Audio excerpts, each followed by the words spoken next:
Female traveller হওয়ার সবচেয়ে বড় দুইটা চ্যালেঞ্জ কি জানেন?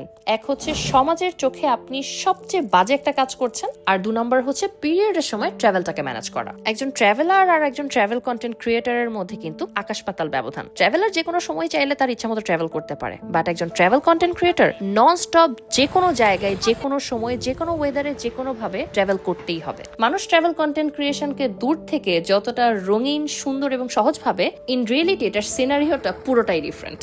যেহেতু আমি একজন ট্রাভেলার, সো একটা জায়গা এক্সপ্লোর করতে গেলে লম্বা সময় ধরে করতে হয়, আর সেই লম্বা সময়ের মধ্যে অনেক সময় আমার পিরিয়ডের সাথে আমার দেখা হয়েও যায়। যেহেতু আমি একা একা ট্রাভেল করি, সো আমার A to Z সবকিছু আমার নিজেরই সামলাতে হয়। নিজের শরীর খারাপ হলে নিজেকেই নিজে টেক কেয়ার করতে হয়। পার্সোনালি আমি সবসময় চেষ্টা করি আমার ব্যাগে কিছু এমার্জেন্সি কিট রাখার জন্য। এর মধ্যে একটা এমার্জেন্সি কিট হচ্ছে স্যানিটারি ন্যাপকিন। আজকাল বাজারে দেখলাম ফ্রেশ অনন্যা 8 পিসের বড় প্যাকেটটা ছাড়াও কিন্তু 2 পিসের একটা ছোট পাউচ নিয়ে আসছে, যেখানে জাস্ট 2 পিসই পাওয়া যায়। এটা যে ইমার্জেন্সি মোমেন্টের কি বড় একটা সাপোর্ট, বড় প্যাক কেনার আর কোনো ঝামেলাই নাই। আমি সবসময় চাইতাম মেয়েদের পিরিয়ড হোক বা সমাজের যে কোনো কথা, কোনো কিছুতেই যেন আসলে আমরা আটকে না থাকি। প্রত্যেকটা বাধারই একটা প্রোটেকশন দরকার, আর আমি চাই পৃথিবীর সব মেয়ে সকল বাধা অতিক্রম করে অনেক দূরে গিয়ে যাক।